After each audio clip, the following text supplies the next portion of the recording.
அனைவருக்கும் வணக்கம். இந்த வாய்ப்பை கொடுத்த ஈசன் ஜோதிட அறக்கட்டளை நிர்வாகிகளுக்கும் ஐயா பண்டிட் பால சுப்பிரமணிய ஐயாவுக்கும் முதல்கண்ணு நன்றியை தெரிவிச்சுக்கிறேன். ஏன்னா இது எனக்கு ஃபஸ்ட் டைம் இந்த ஸ்டேஜில். மற்ற இதில் பேசுகிறேன், இதில் ஐயா கூப்பிட்டதானே. இன்றைக்கி எனக்கு இப்போ நேரம் கருதி கொஞ்சம் வேகமாக போகிறேன்.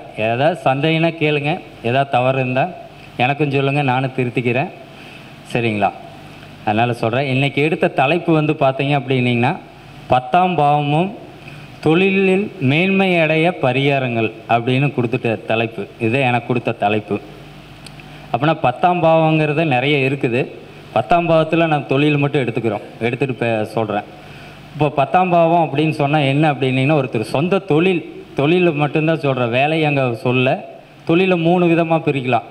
ஒன்று உற்பத்தி சார்ந்த தொழிலாக பிரிக்கிறோம், இன்னொன்று வியாபாரம், ஒரு பொருளை வாங்கி விற்கிறோம், இன்னொன்று சேவை தொழில். இதுதான் தொழிலுக்குள்ளே அடங்கிடும். இதுக்குள்ளே தான் இருக்கிறத மொத்த இதுவுமே அடங்கும். இதில் எதாவது இருக்குதா நீங்கள் தனியாக பிரித்து பார்த்துக்குங்க.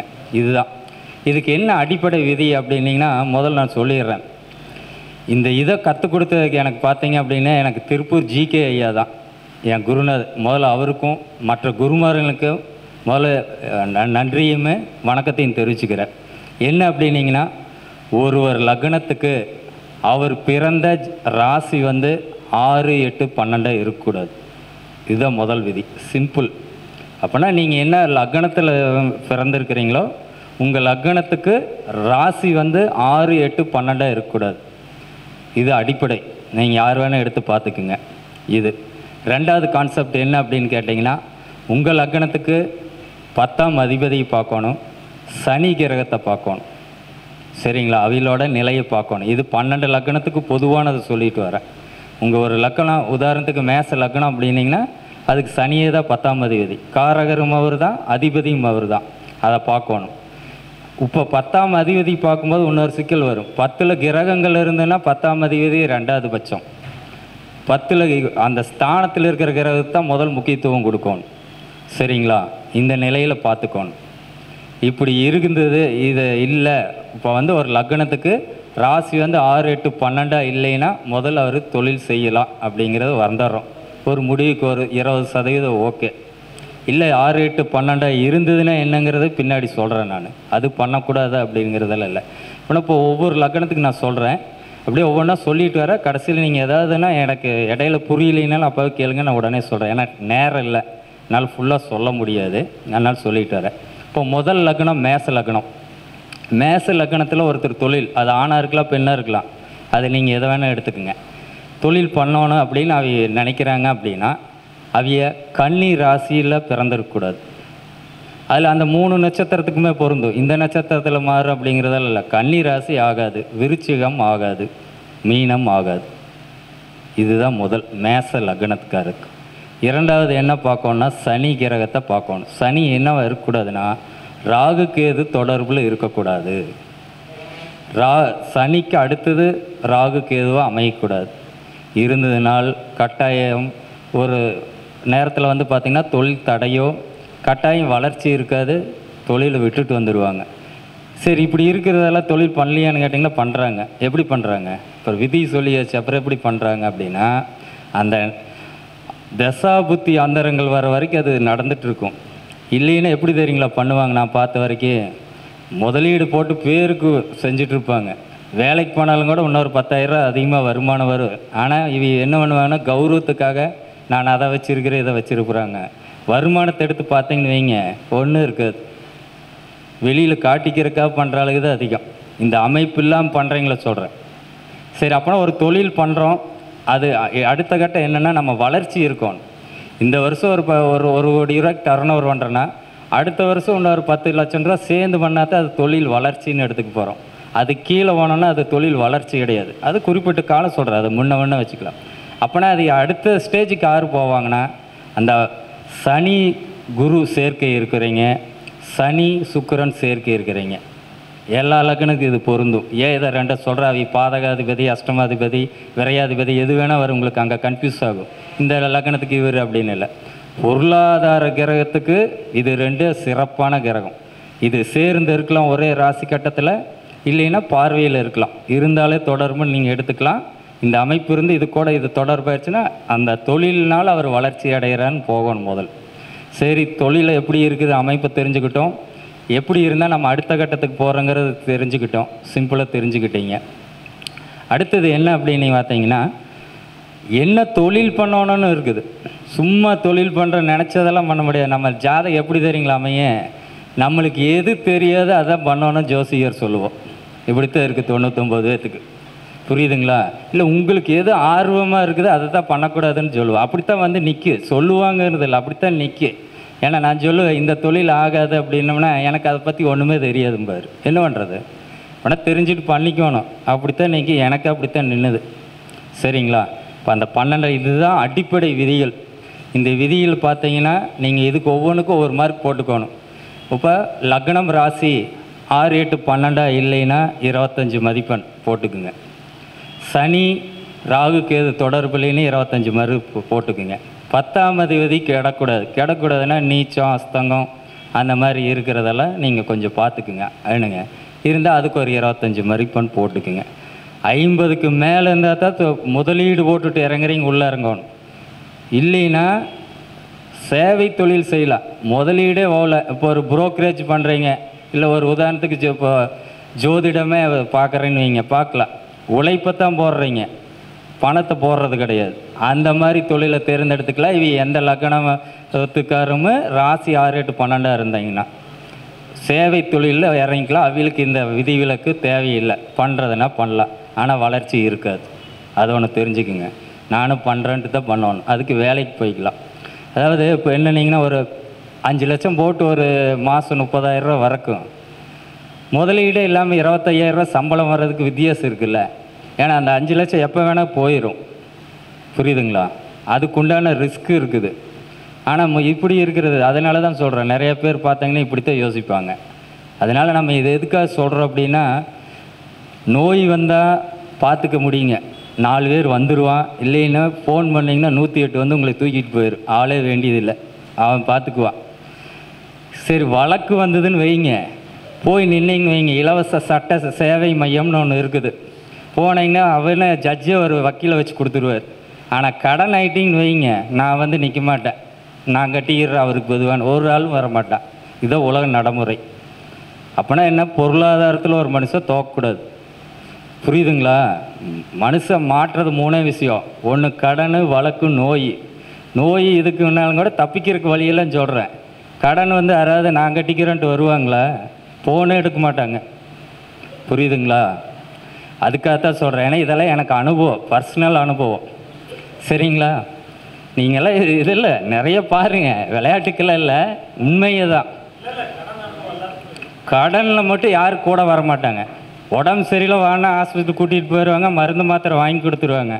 இப்போ அவருக்கு ஒரு 5,000 ரூபா தரணும் அப்படின்னீங்கன்னு வைங்க, அப்படியே நான் அப்புறம் வரேன் அப்படின்ட்டு போயிடுவார்.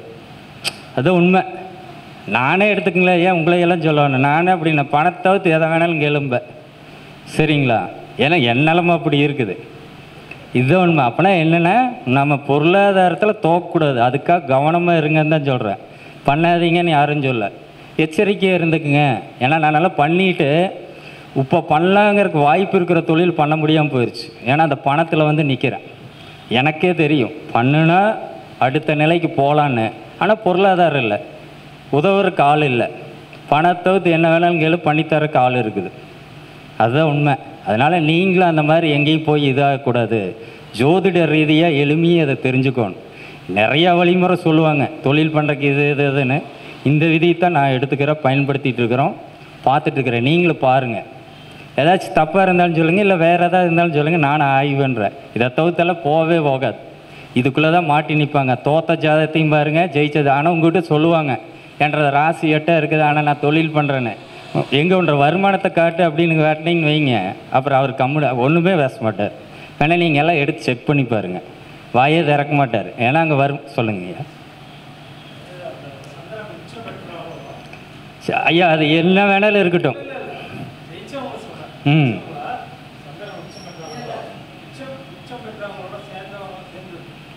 பேசுங்க.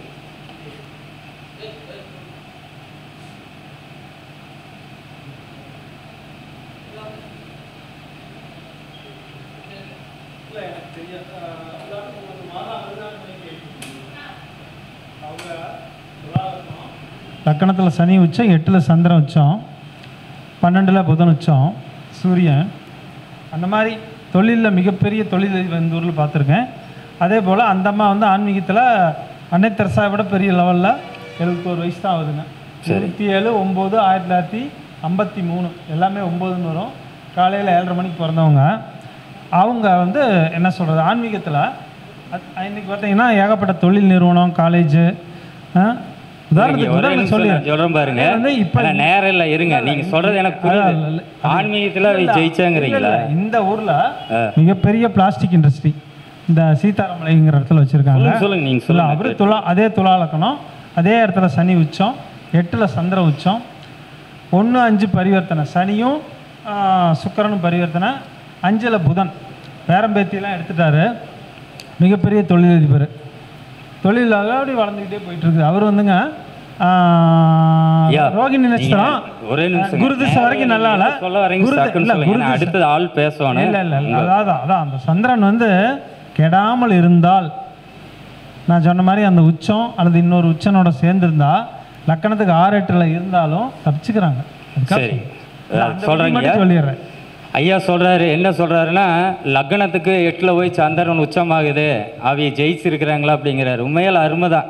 நான் தான் சொல்கிறேன் பாரு, ஆன்மீகத்துக்கு என்ன இன்வெஸ்ட்மெண்ட் இருக்குதுங்க? ஒரு காவி வேட்டி இருந்தால் ஆன்மீகம், புரியுதுங்களா? இல்லை இல்லைங்க, அதான் நான் தான் சொல்கிறேன், ஆன்மீகத்துக்கு என்ன இன்வெஸ்ட்மெண்ட் பண்ண போகிறீங்க? ஒரு காவி வேட்டி துண்டு இருந்தால் அவ்வளோதான். இல்லை அவர் ஏதாவது லோன் வாங்கி இது போட்டு ஏதாவது கட்டுறாரா? இல்லைங்க, அவங்க சொல்றது புரியுதுங்களா? ஏகப்பட்ட தொழில் நீங்கள் சொல்கிறது எனக்கு புரிஞ்சுது. இல்லை, இந்த ஊரில் வந்து ஆன்மீகம் நான் தான் சொன்னேன், வெறுங்கையில் நீங்கள் எதை பண்ணுறதுனாலும் பண்ணலான்ட்டு 6, 8, 12ல் இருந்தா சரிங்க சரிங்க விடுங்க. அதனால அதுக்கெல்லாம் பெரிய முதலீடு போடுறவங்களுக்கு தான் நம்ம எச்சரிக்கிறோம்.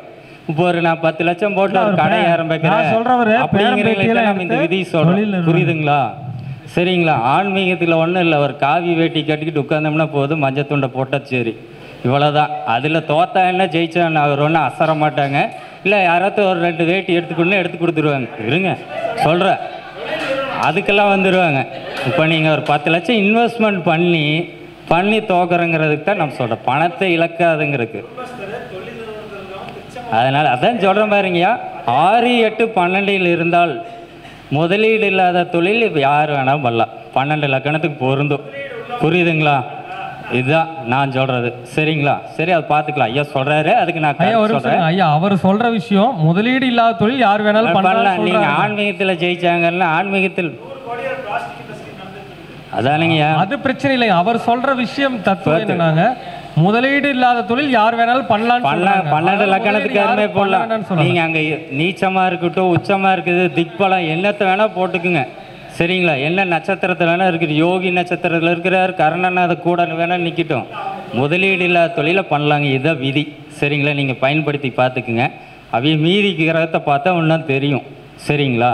இதைத்தான் நம்ம சொல்ல வரோம், வேறையெல்லாம் ஒன்றும் இல்லை. இப்போ 12 லக்கணத்துக்கு எந்தெந்த இதுன்னு ராசி வேறையாக எல்லாத்துக்கும் தெரியும். உங்களுக்கு மாதிரி ஜோதிடர் இல்லாதவங்களுக்கு பொதுமக்களுக்கு ஈஸியாக தெரியணுங்கிறக்காக இதை சொல்லிட்டு வரேன். நன்றி. சரிங்க, நன்றிங்க. இப்போ மேச லக்கணத்துக்கு வந்து பார்த்தீங்க அப்படின்னீங்கன்னா, கன்னி, விருச்சிகம், மீனம், இது 3 அவிலோட ராசியே இருக்கக்கூடாது. சரிங்களா?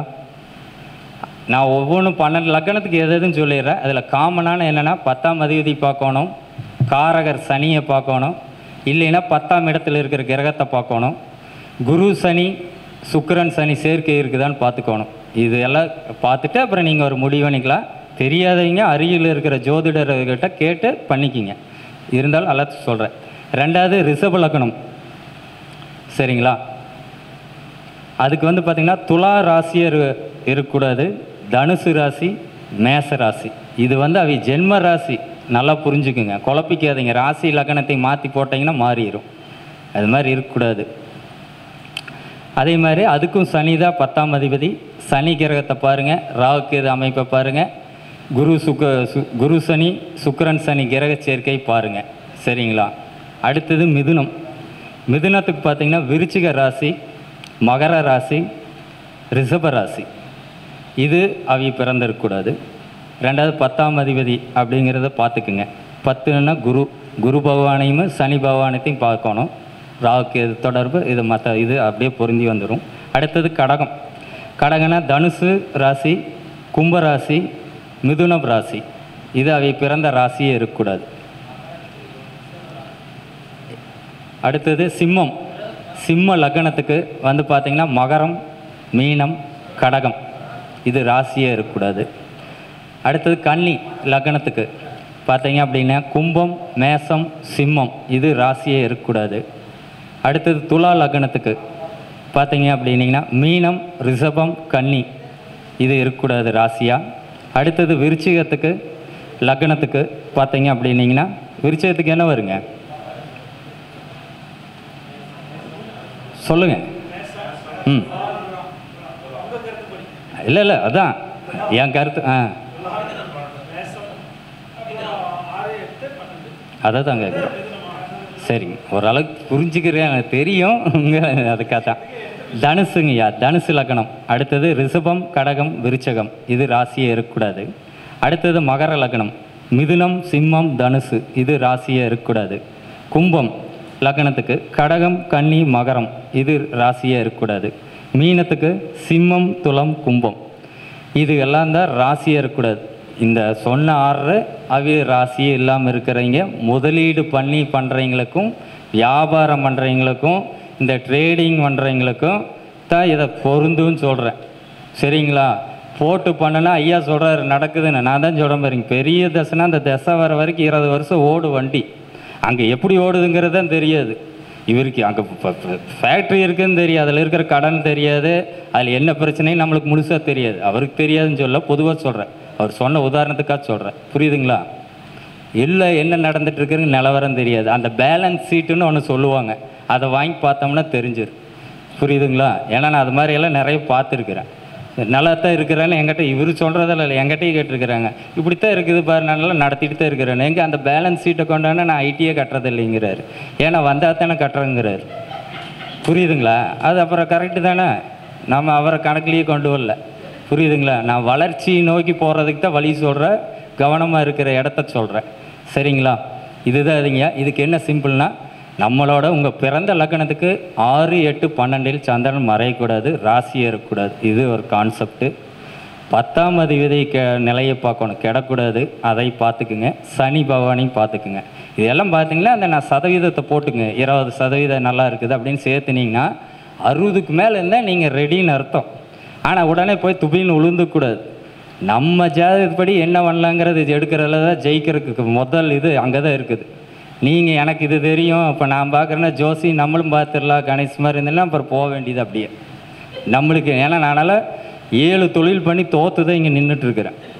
புரியுதுங்களா? கொஞ்சம் 1, 2 இல்லை 7 தொழில் சொந்தமாக பண்ணினவன் தான். அனுபவம் தானுங்க, அனுபவம் தான் ஜோதிடம். எனக்கு முதல் சொல்லி கொடுத்த பாடமாக அனுபவம் தான் ஜோதிடம். இருங்க கடைசியில் சொல்லாங்கய்யா. புரியுதுங்களா? எப்படிங்கய்யா? லக்னத்துக்குங்க சந்திர ராசிக்கு சனிக்கு எல்லாத்தையும் பார்த்துட்டே போகலாங்க. 9 கிரகத்துக்கு நீங்கள் தொழில் பண்ண முடியாது. புரியுதுங்களா? நீங்கள் சனியிலேருந்து 10க்கு, சந்திரன்லேருந்து 10க்கு, சூரியன்லேருந்து 10க்கெல்லாம் பார்த்துட்டே போகலாம். கண்டிப்பாக அது பலனெல்லாம் உண்டு. நீங்கள் இப்படி தொழிலெல்லாம் பண்ண மாட்டேன், பலனே சொல்லி முடிக்க முடியாது அந்த ஜாதகத்துக்கு. லக்னத்துலேருந்து இதுதான், அதுக்கு தான் சொல்கிறேன், லக்னங்கிற வார்த்தையை சொல்கிறேன். சரிங்களா? இரண்டாவது என்ன அப்படின்னீங்கன்னா, சரிங்களா, இதில் யாருக்காவது சந்தேகங்களா? ஏதாச்சும் சந்தேகம்னா கேளுங்க ஐயா. வலுக்கட்டுங்கய்யா, நான் தான் திக்பலத்திலேயே இருக்கட்டுங்கய்யா.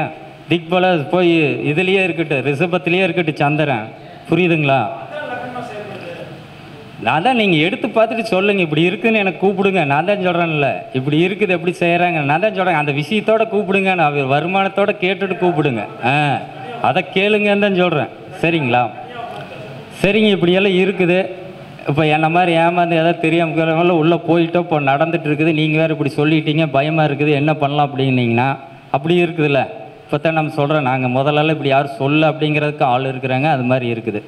என்னென்னா, முதலீடு பண்ணுறது இனிமேல் பணத்தை செலவு பண்ணுறது, ஒரு முதலீடு பண்ணுறதை கவனமாக இருங்க.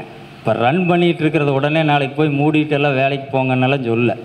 இனிமேல் கவனமாக இருங்க. கொடுத்தல் வாங்கல்லேருந்து புதுசாக ஒரு முயற்சி பண்ணுறீங்க, இந்த மாதிரி அமைப்பு இருக்கிறீங்க, கொஞ்சம் கவனமாக இருங்க. கடன் புடனெல்லாம் வாங்குறதுனா உங்களோட சக்திக்கு தகுந்த மாதிரி பார்த்து எல்லாம் கொஞ்சம் வாங்கிக்கிங்க. சரிங்களா? எதுக்குன்னா அதுக்கு தான் சொல்கிறேன். சரி, இப்படி இருக்குது நீங்கள் சொல்கிற மாதிரி இப்பொழுதுக்கு எந்த பிரச்சனையும் இல்லை, ஆனால் வளர்ச்சி இல்லாமல் அப்படியே போயிட்டு இருக்குது அப்படின்னா, இப்போ அடுத்தது இதை ஐயா எனக்கு கொடுத்த தலைப்பு தொழில் நீங்கள் சொன்ன அமைப்புலலாம் இருக்குது, ஆனால் அப்படியே போகுது, ஒன்றும் பெருசாக இல்லை அப்படின்னா அது மேன்மை அடைகிறதுக்கு என்ன வழிமுறை அப்படின்னு இருக்குது பார்த்தீங்களா? அது ஒரு இது இருக்குது. என்ன அப்படிங்கிறத சொல்கிறேன். சும்மா பரிகாரம்னா என்னென்னா, நான் பரிகாரத்தில் எனக்கு அதிகமாக விருப்பமெல்லாம் கிடையாது நான். ஆனால் சொல்லின்னா நீ ஜோசியரன்னு கேட்குறாங்க. பரிகாரமாக தெரியல, நீ எப்படி ஜோசின்னு சொல்கிறாங்கிறாங்க. அதெல்லாம் அப்படியெல்லாம் மாற்ற முடியாதே. அப்படி இருந்தால் வீட்டுக்குள்ளே நானே பண்ணிக்கிட்டு உட்காந்துக்குவேன், வருமானம் வரக்குன்னா கேட்க மாட்டேங்கிறாங்க. நீ ஜோசியரான்னு கேட்குறாங்க. பரிகாரம் சொல்லின்னா ஜோசியர் இல்லைன்றாங்க. என்ன பண்ணுறது? அதுக்காவது ஏதோ ரெண்டு இப்போ சொல்லணும் மாட்டிருக்குது. அது நடக்குதா நடக்கலையா ரெண்டு சொல்லிடணும். நீ இந்த கல்லை போட்டுக்க, இல்லை அதை பண்ணிக்க, எங்கேயோ போன்றோன்னு போயிட்டோம்னா நான் ஜோசியர்ன்ட்டு போயிடுறான். அதெல்லாம் ஒன்றும் வேண்டாம், நீ கம்முன்னு போ, அந்த நேரம் வந்தால் அது வாட்டுக்கு நடக்குன்னு சொன்னேன்னா உனக்கு பரிகாரமே தெரியும், நீ ஜோசியராங்கிறாங்க, நீ இன்னும் நல்லா படிங்கிறாங்க. சரி, என்னன்றது அப்புறம் அதுக்கும் படிக்கிற அப்படின்றது அப்படித்தான் இருக்குது நடைமுறை. என்ன அப்படின்னீங்கன்னா, வசதி இருக்கிறீங்க, நான் சொல்கிறது வசதி இருக்கிறீங்க, நல்ல தொழில் இருக்கிறீங்கன்னா சுதர்சனம் ஹோமம் பண்ணலாம் உங்கள் நிறுவனத்தில். சரிங்களா? பண்ணலான்னு சொல்லிட்டேன்னா அதுலாம் உங்கள் வசதிக்கு தகுந்த மாதிரி உங்களோட பொருளாதாரம் இருந்தால் நல்லா சிவாச்சியாரை வச்சோ சுதர்சன ஹோமம் பண்ணிக்கிறது. சரிங்களா? ஒரு நல்ல நாள் தேர்ந்தெடுத்து அதை இப்படியே பார்த்து பண்ணிக்கலாம். அது ஒரு மேன்மை தரும் தொழில் வளர்ச்சிக்கு. இதை விட சிம்பிள் சார். எப்போவுமே எனக்கு இப்படி ஏதாச்சும் போய் சுற்றி வளைச்செல்லாம் ரூல் எல்லாம் சொன்னால் நான் படிக்க மாட்டேன். கடைசியில் பாயிண்ட்டை மட்டும் சொல்லுங்கன்னு தான் சொல்லுவேன் கிளாஸ் படிக்கும்போது. சஸ்திர பந்தம் அப்படின்னு சொல்லி பாம்பன் சாமியாரில் ஒரு இது இருக்குது, சஸ்திர பந்தம். தெரியாதீங்க, யூடியூப்பில் இதில் புக்கில் எல்லாம் பாருங்கள். அதில் பார்த்தீங்கன்னா ஒரு வேல் சிம்பிளாட்ட போட்டிருக்கும், அதில் ஒரு லெட்டர் இருக்கும். அதையெல்லாம் எடுத்து நீங்கள் ஆஃபீஸில் ஒட்டிக்கிட்டு அதை படிக்கணும். சும்மா ஈஸியாக தான் இருக்கும், வெண்பா மாதிரி இருக்கும், ஒரு 4 லைன் தான். அதை டெய்லி படிச்சுட்டு வரலாம். இதெல்லாம் தொழில் வறட்சி இருக்கிறதுக்கு முன்னேற்றமான ஒரு வழிமுறைகள். இதெல்லாம் நீங்கள் பயன்படுத்துங்க சிம்பிளாக அப்படின்னு. அதே மாதிரி இந்த பரிகாரத்தில் இதில் எல்லாம் பார்த்திங்கன்னா விலை கம்மியாக சொன்னால் யாருக்கும் இப்போ பிடிக்கிறது இல்லை. இது பழிக்குமான்னு டவுட் வந்துடுது. புரியுதுங்களா? அது ஒரு பிரச்சனை. இப்போ ஜோதிட கற்றுக்கிட்டதோட அதை இது மாதிரி சொல்லி நம்ப வைக்கிறதுக்கு பெரிய போராட்டமாக இருக்குது. ஏன்னு கோயிலுக்கு போனால் நடந்துருமாங்கிறான், கல்யாணம் நடந்துரு போயிட்டு வானா நடந்துருமான்னு திருப்பி கேட்குறேன். உனக்கு என்ன பண்ணுறது? அதுதான் கற்றுக்கிறதும் கூட எனக்கு ஈஸியாக கற்றுக்கிட்டு வந்துட்டேன். ஆனால் அதை சொல்லி ஒருத்தரை நம்ப வச்சு அங்கே தாட்டுறதுக்குள்ளே எனக்கு போதும் போதுன்னு ஆயிடுது. புரியுதுங்களா? அதுதான் நடைமுறை உண்மை. இது ஒன்று பழகிக்கிங்க. ரெண்டாவது என்னென்னிங்கன்னா, தொழில் நிறுவனம் நல்லா சுத்தமாக வச்சுக்கணும். என்னங்க சுத்தமாக வச்சுக்கலான்னா எப்படி தெரியுங்களா வச்சுக்கிறாங்க? ஆயுத பூஜைக்கு மட்டும் சுத்தம் பண்ணுறது. அப்புறம் இதை போட்டு வச்சுருக்கிறீங்கன்னா சேர்த்தி போட்டால் செலவுக்கு ஆகும்ல அப்படிங்கிறது. ஆயுத பூஜை செலவுக்கு ஆகும். அப்படியெல்லாம் தவற பண்ணாதீங்க.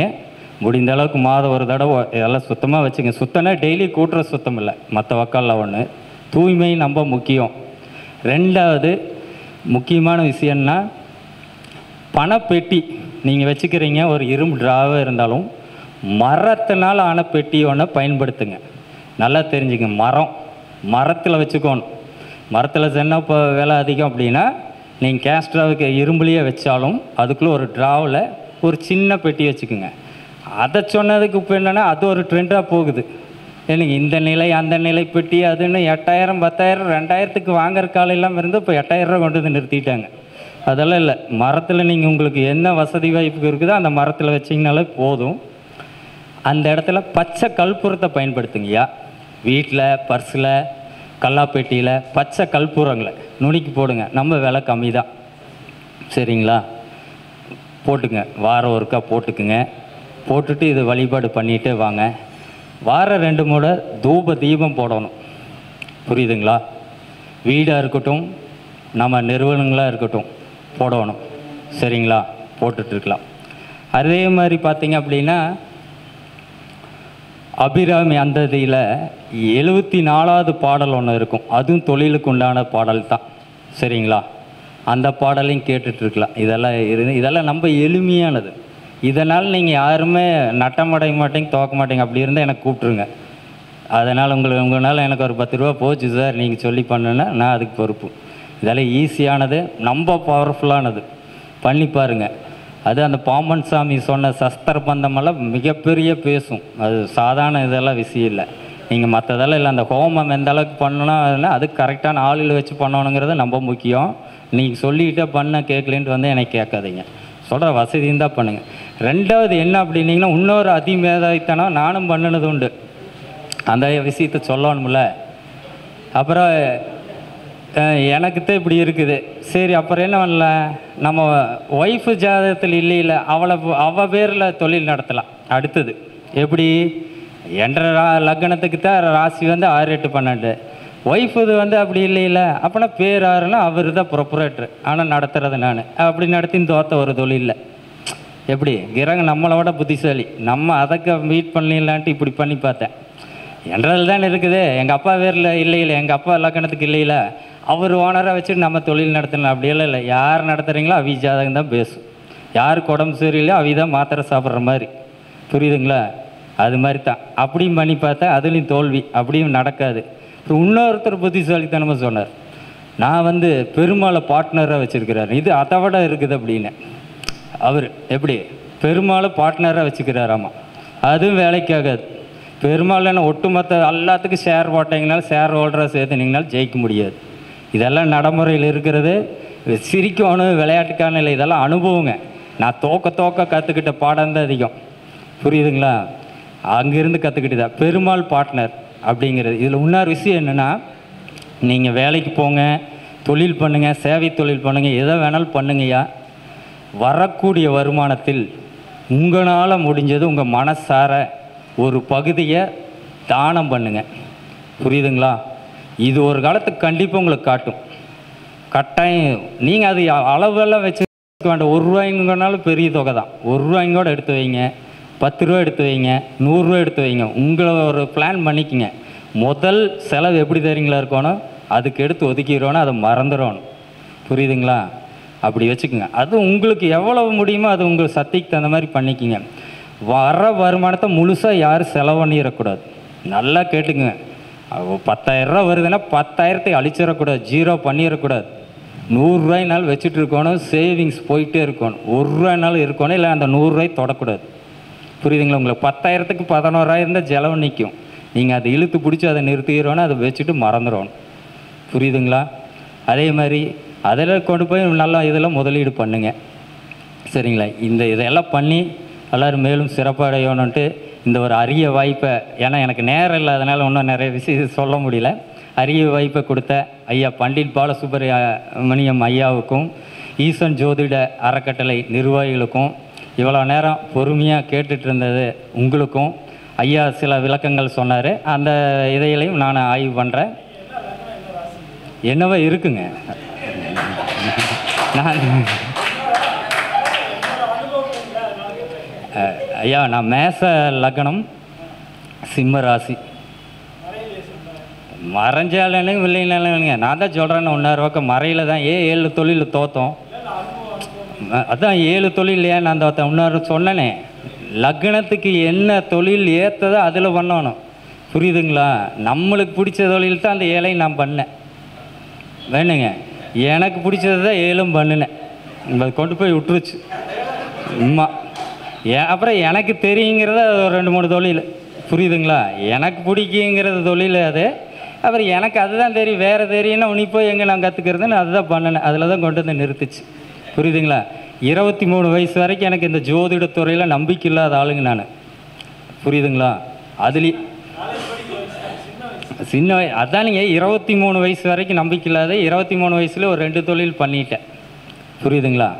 அப்படின்னு சொன்னேன். ஆனால் சொன்னீங்களும் சொன்னாங்க, தொழிலெல்லாம் நீ பண்ணாத கம்முன்னு இருந்தால் வேலைக்கு தான் போன்னு சொன்னாங்க. யாரும் தவறுதல ஜோதிடர் காட்டல, நம்ம அதை கேட்க மாட்டேன்ட்டுல, நம்மளை கொண்டு போய் விடுவோணுன்ட்டு இருக்குது, இழுத்து கொண்டு நீங்கள் நிறுத்தணுன்ட்டு இருந்துருக்குது, சரின்ட்டு அப்படித்தாச்சு. அதனால் எதுக்குன்னா இதுதான் அனுபவித்து சொன்னேன். ஏன் அது அப்புறம் தோத்தாங்கிறதுக்கு இப்போ உங்களுக்கு தெரிஞ்சுதுங்களா? நம்மளுக்கு இப்படி அமைப்பு மட்டும் இருந்தால் போகாது, அதில் என்ன தேர்ந்தெடுத்து பண்ணணுங்கிறத அந்த இது தெரியணும். அதுக்கு தான் ஜோதிடர் கேளுங்க, தெரிஞ்சு பண்ணிட்டீங்கன்னா இப்போ என்னைய மாதிரி இப்படியெல்லாம் நின்றுட்டுருக்க வேண்டியதில்லை. நீங்கள் அது ஏன் ரொம்ப நன்றி, வணக்கம். என் செல் நம்பர் பார்த்தீங்க அப்படின்னீங்கன்னா 73 73 41 11 73 7373 4 11173. நன்றி, வணக்கம்.